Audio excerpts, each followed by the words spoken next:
The aim of Black Mental Matters is to tell experiences with honesty. Therefore, some discussions may trigger an adverse reaction. If a discussion is beginning to upset you, we advise that you please stop listening and talk to your support team.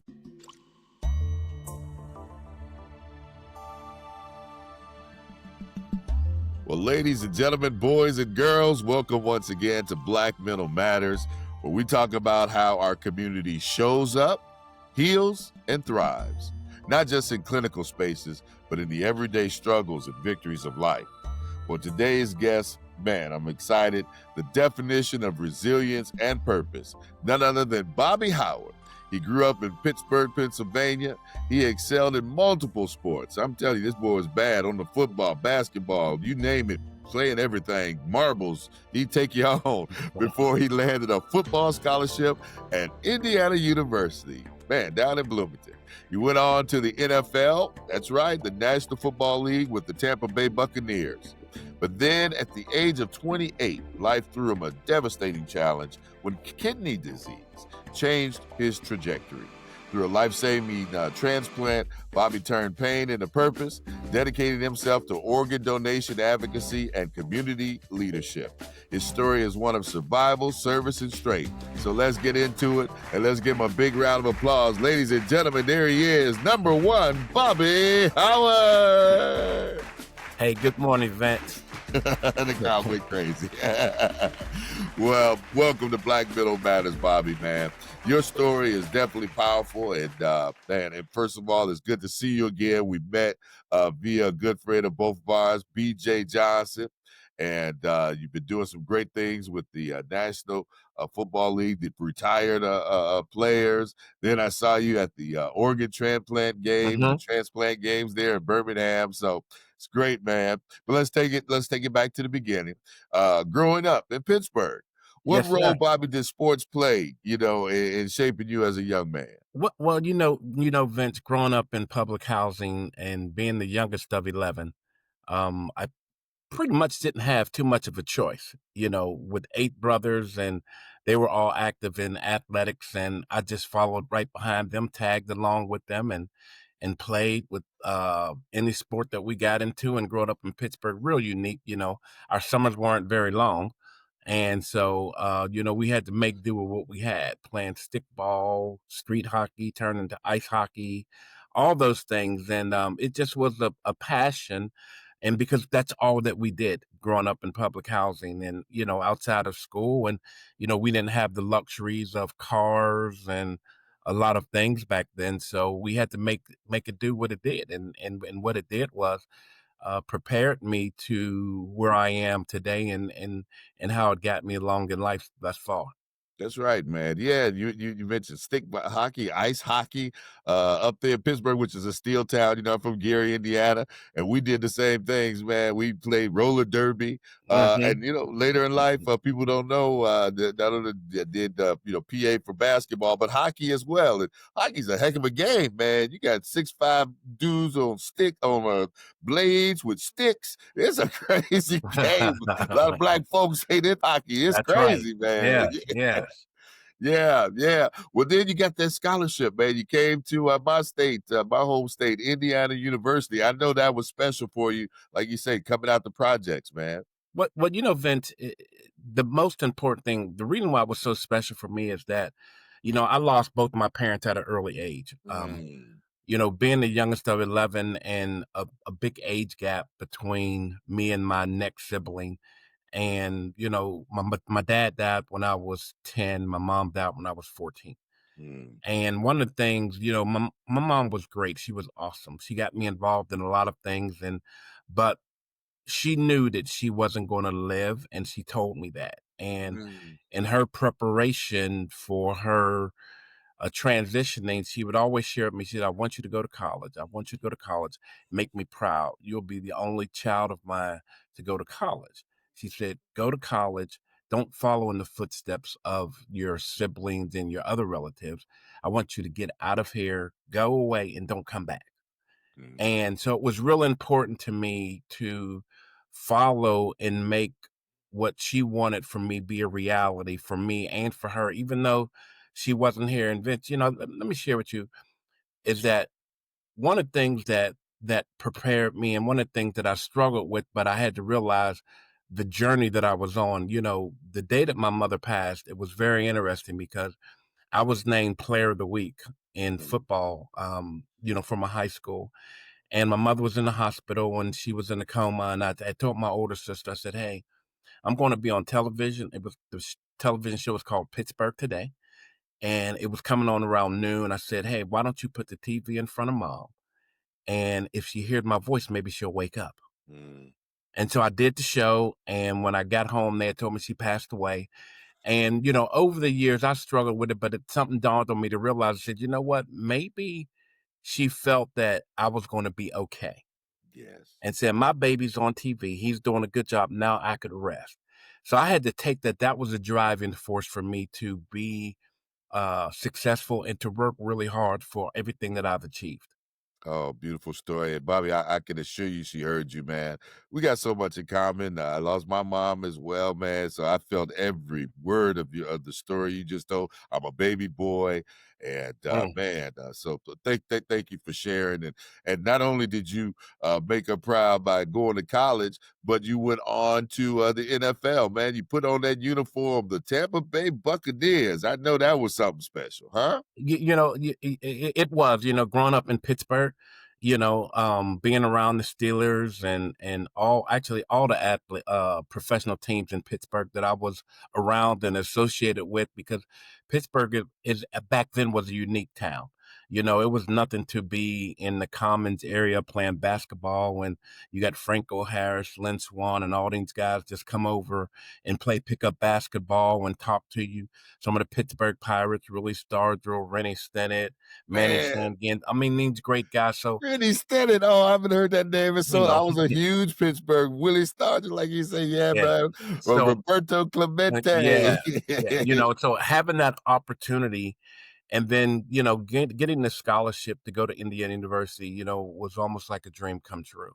Yes, And one of the reasons that I attended Indiana was because on the visits that I had, they shared, if you come here, you'll graduate. And that was all in my mother's plan for me. And so yes, going to Indiana, not knowing anyone, but had a ball. I learned so much from the state of Indiana and things that I was able to do being in college there. I don't think I'd have never had the opportunity to do. Lifelong friendships, all those great things. So I really had a ball, even though our football team wasn't the world's best, but I had a ball. I did what I had to do. And yes, I was made it to the NFL. And once again, if I would have just could have gotten in the locker room for one day, I would have been proud. But I stayed a little bit longer than one day, so that yes. was a great accomplishment for me. Wow, wow, man. We're gonna have to get you back to Indiana. I'm not gonna take you down to Bloomington. I'm gonna take you up to Gary, where my friend and my cousin, the new mayor, man, he's doing great things. We gotta take your message up there. We're gonna do that. I promise you. I know there was some life lessons that you learned in football that you still use today. I mean, because that NFL, I watched the game the other night, man. You guys, woo, hitting each other. That is a heck of a game. You got to be a man like times 1,000. What's some lessons, man, from that football that carried over into the battles that you face later in life? Well, it's perseverance and knowing that when you get knocked down on your behind, you know how to get back up. Yeah, Because in football and any athletic, you're not going to win every battle, every game, all those things. So you got to be resilient enough to be able to understand that when you do fail on a certain instance, you know how to get back up and correct whatever mistake it was, or do a better job the next time, or attempt it and try to do a better job. It taught me the importance of teamwork. Is that mhm, football is a unique sport. That's the only sport that you need all 11 to be on the same page to be right. successful. That's right. And that taught me a great deal of learning to trust people who are a part of my team when we're trying to accomplish a certain goal. And that has done so much for me. It also taught me with the different coaches I had how to be a leader. Is Mm, that sometimes a leader doesn't always have to shout or raise his voice. A leader puts the right people in place and gives them the right tools to be successful. That's a sign of a good leader, not a good leader who's always yelling and taking all the credit. giving credit where credit is due. So those are some of the things that I learned, in the NFL and professional football. But I tell you, the best part of, being in that small fraternity is the camaraderie, and that's one of the things that you can never take away is being in that camaraderie, being around those guys, having that fellowship in that locker room. But it carries over, because it carries over and it helps you understand the true cycle of life. Wow. Wow. Yeah, man. Well, it was in 1994, Bobby, that at age 28, that life hit you hard with kidney disease. Can you take us back to that moment? How you processed the diagnosis? I know it was devastating. Well, it wasn't as devastating as most people. I just didn't know what it was. And I came to Georgia to visit. I had an older brother that was 25 years my senior, and he was in Georgia. And I moved here to hang out with him because I didn't know him that well. And I was here probably 2 days and didn't feel well.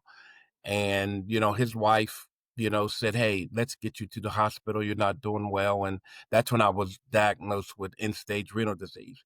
Everything started coming back to me because that's what my mother had. My mother had a kidney transplant in 1976. She had her transplant. So things started coming back to me of what she went through. But the shocking part for me is the symptoms that I had, and how being a football player, to the detriment of being a football player and professional athlete, you're taught to deal with pain. You're taught to fight through things. That's right.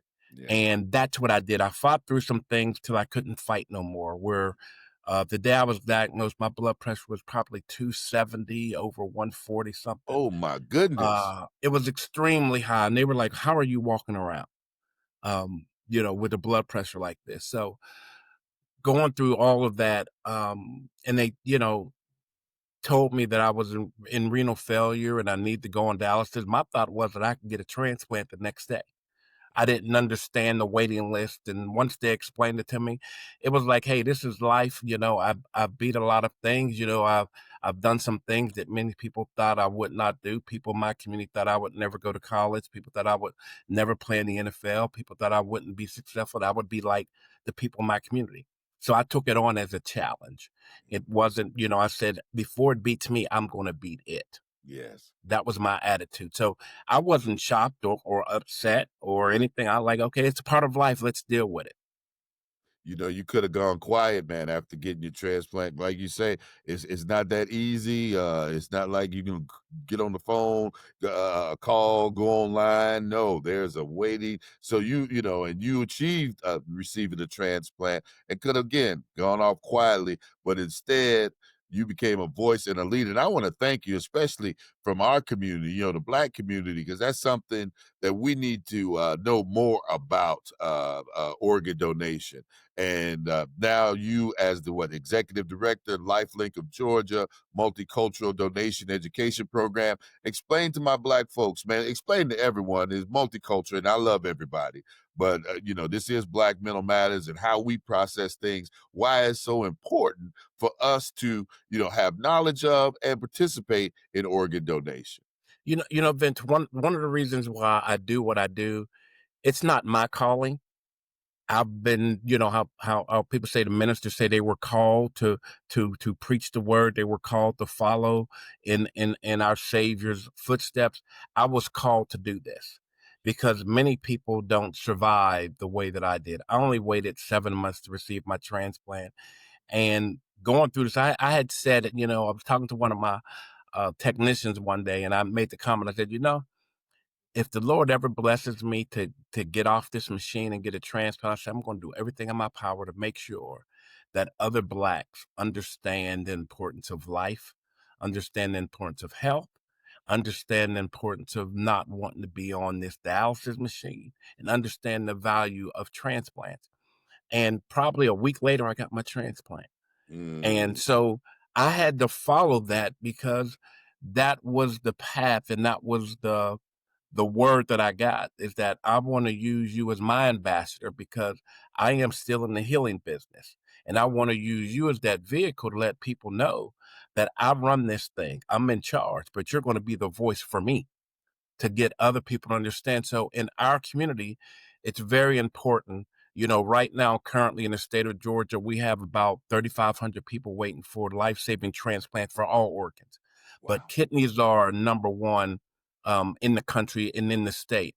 Here in the state of Georgia, roughly 97% of the people of African Americans waiting for transplants are waiting for kidneys. 97%. The other Wow. organs, we don't have those things, and that's primarily because of healthcare, and sometimes we don't catch it soon enough, so we pass away from heart failure, liver failure, and those type of things. But kidneys, because you have dialysis machine, it can keep you around, and you can catch that. But 97% of the people in the state of Georgia waiting for a transplant are waiting for kidneys. Mm. On average, the average wait for an African American to receive a transplant here in the state of Georgia is 6 to 10 years. 6 to 10 The years. average wait for an African American. Whew. Turn that over to our Caucasian counterparts. Their average wait is 1 to 2 years, simply because African Americans are not donating. Kidneys are the only organs that we do sort of like a genetic matching with. And simply put, your best possible match comes from someone in your family or someone from your same ethnic background, your same race. So Hold when we on. Now, don't, see, wait, Bobby. See, and I wanted to ask that question from the jump. So basically, black folks, you need to get a kidney if you receive a kidney transplant from another black person. in most cases, that is correct. Wow. Wow. In most So cases, that is that is why it correct. is so important for us to have knowledge of and participate in organ donation to help save Absolutely. our own folks. Yes. And your best possible match, once again, is we do living donation where, if I needed, Vince, you can donate a kidney to me if things match up. You may be my best possible match. And I'm not saying you can't receive one from a Caucasian. You can, Right. there are matches, but your best possible match is going to come from someone in your same ethnic race in your background. Wow. And so when we don't donate, our people suffer longer and they ultimately die, and they don't need to die because there are enough organs that are out there for everyone. Why is it that for African Americans, I mean, is it our lifestyle, our diets, distress? I mean, do all these things add up to the reason why we are such need, like you say, the kidneys is number one with us? Yeah, yeah, and you hit the nail right on the head. Diet, lack of exercise, sometimes it's hereditary. The three leading causes is high blood pressure, diabetes, and obesity. Okay. So if you look at our community, you look at our diet, poor diet, but there's a lot of other things that go along with that too, Vince. You have to look at our socioeconomic standing as well. We live in a lot of food deserts. We don't have the best foods all the time. Sometimes, transportation plays a major role. All those things, those socioeconomic issues play a major role in our overall health.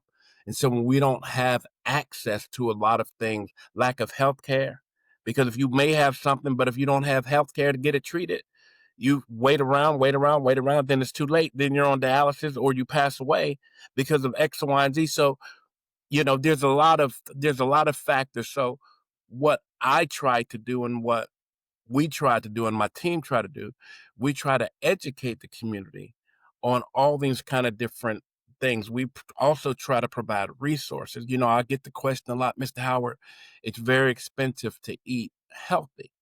But I have to come back and say, but on one end or the other, we have to pay for it. It's cheaper on the front end than it is on the back end. Yeah. Cheaper to go ahead and sacrifice and get the better vegetables and Yes. diet than it is than what you're going to have to pay if you have to be in the hospital on dialysis and even Yes. get a transplant. Because I'm sure that is not that is a very expensive procedure. I'm sure. Yes, it is. And but the wonderful thing about it though, Vance, I mean, I shouldn't say the wonderful thing about it, but if in case you do have to get a transplant, you're either going to get Medicare, Medicaid, because once you're diagnosed with end-stage renal disease, you're considered disabled in this country. Okay. So that's a blessing on that end. Yes. You're considered disabled when you're going to get your health care, but it shouldn't be that way. So once again, there's a lot of social economic issues that play a role into this, but on the interim, we have to do a better job of our diet, and our diet, not only buying the proper foods, but preparation. I share with a lot of pastor friends of mine, and I always ask the question, why at every repast we have to have fried chicken? Mm. I'm a firm believer, if food is free, people will eat it. So baked is just as good, and it Baked can is be. just That's as right. good. I'm an air fryer freak these days. That's good stuff right There there you go. too. Mhm. Yeah. Yeah. So there's different ways of preparation and preparing the food, not nuking everything. We don't have to microwave everything. All those quick meals and all those kind of things that we do in this era, those things have a ultimately long-term effect if Mm. that's all we eat. So changing our diet, exercising. You don't always have to go to the gym to exercise. If you live at home, you can take cans of vegetable and use those as your weight. You can just walking is important. And when I go out and share these things with people, I gotta have my little jokes in there. And I Yes. always put you always notice when we drive and go to a restaurant, we go to the supermarket, we go to the mall, no matter where. Why do we always got to get the closest parking spot? Yeah. You're right about that. If we park a little further, that walk is exercise. You're right about that. You You're know, right. We're gonna circle, circle, circle, right? and then battle out with somebody. Hurry up before Yeah. you get there. You see him So coming so up the other. there's all these little things that we could do that we don't Yes, think is exercise. Even when you vacuum, that's exercise. that's right. So there's a lot of different things you can do inside your home. And I'm a firm believer also, Vincent, that every human body wasn't made to be for a male size 32, 34, 36 waist. Yeah, Every female wasn't made to be a size 2, 4, 6, 8. that's right. But I believe everybody has the opportunity to have a healthy heart. Mm. I know as you talk, and what are some of the myths, especially as it comes from our community, some of the myths that people, have just completely wrong, but it's somehow ingrained in them to think that way. Well, one of the biggest things when you look at donation is that you can go when you get your driver's license to register to be an organ donor. Many people say, I'm not going to be an organ donor because if it's on my license, I get in an accident, they're going to let me die and take Mm. give my organs to someone. That is totally false. A Mm. huge myth. Healthcare professionals take a Hippocratic oath to save your life. Your driver's license and the correct, no one has anything to do with donation except the company I work for. That's LifeLink of Georgia here in the state of Georgia. No hospital personnel can ask you about donation. No one, healthcare professional. We're the only ones can do that, and that is governance. Um, uh, that happens. So there's no need. Their job is to take care of you, fix you up, so you can go home. Okay. When all those things fail, yes, then they have to make a referral to us to let us know there's a potential organ donor that we have here because, and then your license never even go follow you to the hospital because they need the license to notify your family to Yes. see, all those things. So that's number one. Number two, um, of course, some of the things that I honestly believe is the fear of healthcare, the overall healthcare system. Is that if I do go into the hospital, you're not going to take care of me, and that goes back to the Tuskegee study, the Henrietta Lacks story, all those things of mistreatment of African Americans in hospital settings.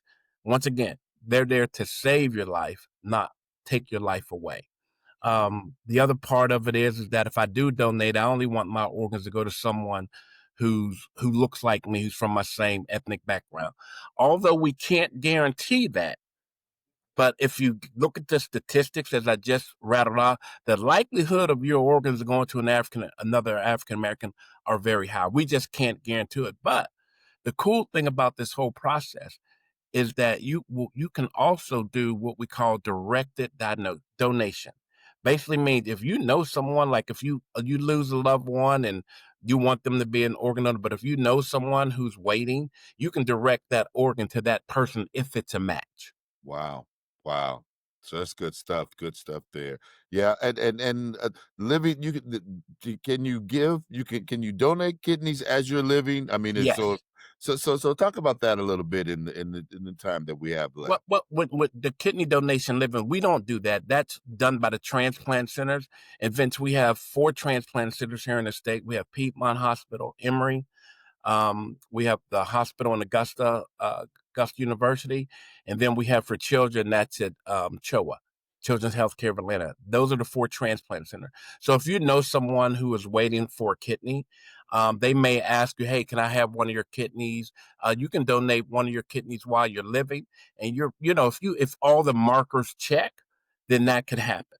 Now, Mm, one of the things that hurts the African American community is that if you have high blood pressure or diabetes, that automatically wipes you out because those are the triggers and the comorbidities to having kidney failure anyway. So mm. that's one of the major things we can do it, but because those diseases run rampant in the African American community, sometimes it's very difficult to find someone or be a living donor. But when you're a deceased donor, those things doesn't matter because you've passed away. Wow, man, I did not know, the real intricacies of it. The way they show it on TV is, oh, it needs a. Then somebody said, well, wait a minute, does he have a good one?